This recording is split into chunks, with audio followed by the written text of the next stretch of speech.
Your team said this morning that they were angry, frustrated. Could you sense from the beginning of the night that they were going to play like they played, especially on both ends of the floor? Yes. And what did you like about that from the get-go? They were angry, frustrated. Joe, what have the last 48 hours been like for your team? Angry, pissed. And did you like that? Did you like Yes. What was going on the last couple of days? Yes. Nobody wants to ask about all the adjustments we made from game 1 to game 2. So the Celtics' 34-point win is tied for their second largest win following a loss within a postseason in franchise history. Sixers head coach Doc Rivers was Boston's coach for their only larger victory. That was in 2008, Perk. You remember that, against the Lakers. So the Celtics offense, it was on fire. But I do want to talk about the defense, right? Because they held Philadelphia to just 87 points. So Joe Mazulla wanted to be asked about it, so I'll ask you about it, Perk. What did you see, the adjustments in game 2? I saw a lot of adjustments, and it's hot as hell in the studio, but guess what? I had to bring out the freeze sheet today because Joe Mazulla did his thing. I was very critical of him, but guess what? James Harden had something to say. Let's take a listen to it before I start. Our spacing wasn't right. And I mean, this is a make or miss league. They didn't really start making shots until, that third quarter when they went on that big run. But for us, we just got to do a better job of knowing where we are on the floor and just allowing each other to have space and to generate shots, easier shots. Ooh, it's something about defense. I keep preaching that, and that's what the Celtics did last night. They defended. 87 points allowed, fewest in the game this season, regular season plus playoffs. They had them on their heels all night long. Before I start this free segment, I need producer Jaron up to the building with me. Jaron, come on up. I ain't gonna start unless you come on tape, because here's why. I'm not great with the iPad like that yet. I'm not the great Tim Legger, but damn it, I'm Perk, and we about to roll a segment right now. Let's start it up, Jay. Here we go. Coming down. Freeze! I got multiple freezes. I want you to see how physical Marcus Smart is with James Harden, touching him up before he get across half court. Joe Mazulla, we talked about making adjustments. Shine it over here, running a little bit more for me, Jaron. Then freeze it again. Here we go. We got Robert Williams guarding Jay McDaniels over here in the corner. Great adjustment. You know why? Now all of a sudden you put Grant Williams on Paul Reed. They running high pick and roll. Grant Williams is in the drop. They're going to communicate great on the switch. Run it. Here you go, Marcus Smart. Great switch with Malcolm Brogdon. I want you to watch. Here come another adjustment right here. So you got James Harden and Malcolm Brogdon on the ISO. Rob Williams close out. Freeze! Another adjustment that was made. Trapping the pick and rolls with James Harden. Look at the weak side. You got Jason Tatum. He's ready to rotate if he dives to the basket. Marcus Smart is in denial, but they're trapping. You know why? Because this guy gave him 45. Make somebody else beat him. Run it, Jay. Here we go. The pass back. Rob Williams, best in the league at contesting. Great contest. One shot, rebound, we out. Here we go. Going to the next play. Freeze!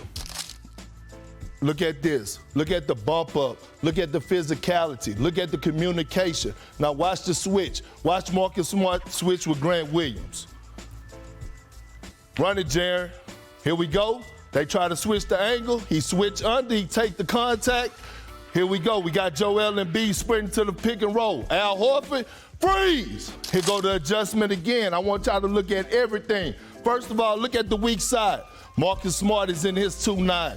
Jaylen Brown is in his 2-9. Derek White is at the nail. But look, James Harden torched Al Horford. 29 of his 45 points were on Al Horford in game 1. Grant Williams realized we are trapping this time. Look at him on the scramble getting into the trap. Here we go. Run it, Jaron. Right here, trap. Get the ball out of his hands. Jaylen Brown takes the cutter. Derek White is ready to close out. Marcus Smart close out under control. Take away the middle with his chest. Block shot, they out. Celtic defense, the team responded to Coach Joe Mazulla. They put on a beautiful display on the defensive end. And now, Perk, the series is 1-1. Jaron Yang, thank you so much. I appreciate you. Game 3 is tomorrow. We'll get you a cup of water at 7:30 Eastern as the series shifts back to Philadelphia. Who is the more difficult player to defend of those two? Well, they're both two different types of covers. Obviously, I spent more time guarding the guard position, having to guard Steph, so I'll speak to Steph. LeBron, 6'8", 260, 270.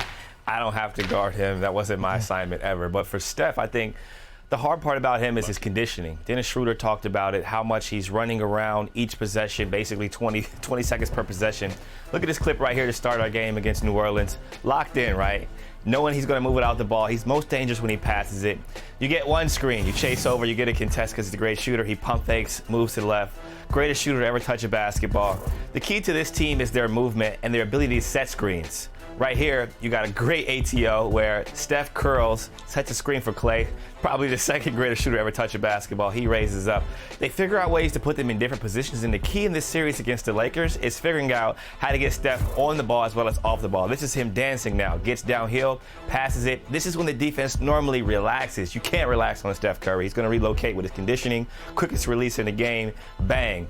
Momentum swinger throughout the series, momentum swinger at home, and when he's moving out the ball, he's as dangerous as they come, and that's what makes him great. Conditioning, ability to shoot, catch and shoot, off the dribble, and how effective he is when they utilize him as a screener. So, Vince, at the end of the day, though, who do you fear more when you're the opponent? Man, like...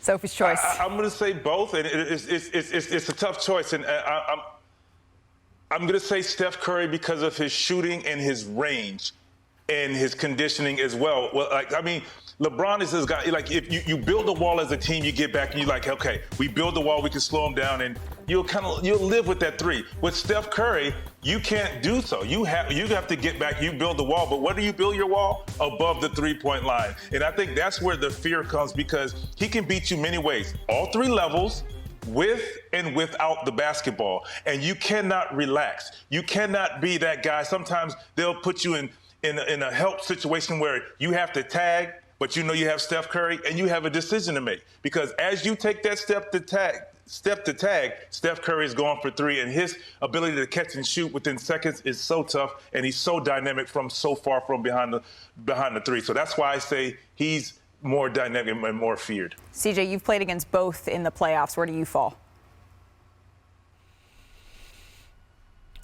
This is a tough situation. I think from a fear standpoint, you look at the greatness that they both possess. LeBron having multiple championships, LeBron having multiple MVPs, multiple finals MVPs, but also being 38 years old now. He's playing a different role for this Lakers team, still capable of taking games over, still capable of being that guy, but allowing Anthony Davis to really take the keys. For Steph Curry, they go as he goes. He's got to be aggressive. He's got to be effective. It took a 50-point Game 7 effort for them to get out of the first round. So that tells you how their roles have kind of shifted. The Lakers had a different leading scorer in each of their wins in the first series. Let me ask you this, CJ. When you have rookies that you're playing with that are facing maybe Steph or LeBron for the first time, is there one that you feel like you have to gear up your teammates for more, or they have more questions about?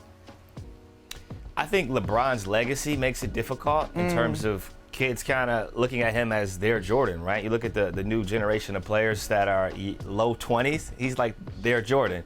For Steph, it's more about how demoralizing the three-pointers can be, especially when you're playing in the Bay Area, when he's hitting three after three, quick release, he's shooting from 35 feet. I think that's when you're like, he's going to make shots. You're going to play good defense, and you're going to go against better offense sometimes. Right, and you just have to hang your hat on the fact that you did as well as you can and still know that he's going to make buckets. Since you're a current player, I won't ask you this. Vince, I will turn to you on this one.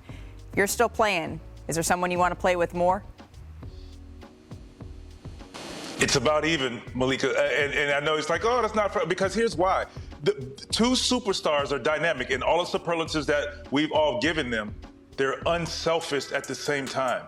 Their willingness to make plays and pass and get guys involved. Like, there's two on the ball right there. Austin Reeves understood. Get behind the three and be ready to shoot. Cut back door, have my hands ready. Boom, there it is, on time, on target. Steph Curry in transition, so fast. He can pull up for three whenever he wants, but if you run the floor, he's gonna put the ball in your hands so you can score. There, two on the ball, they get off the ball. And that's what it is. Like, the players understand, if I run hard, if I run the floor, if I space, if I create opportunities for them, set good screens for those guys, and get off the ball, those two guys will find you and make plays, make the right plays, and they don't blink.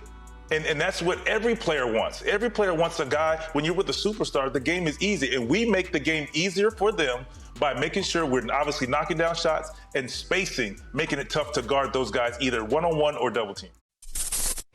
Thanks for watching ESPN on YouTube. For live streaming sports and premium content, subscribe to ESPN+.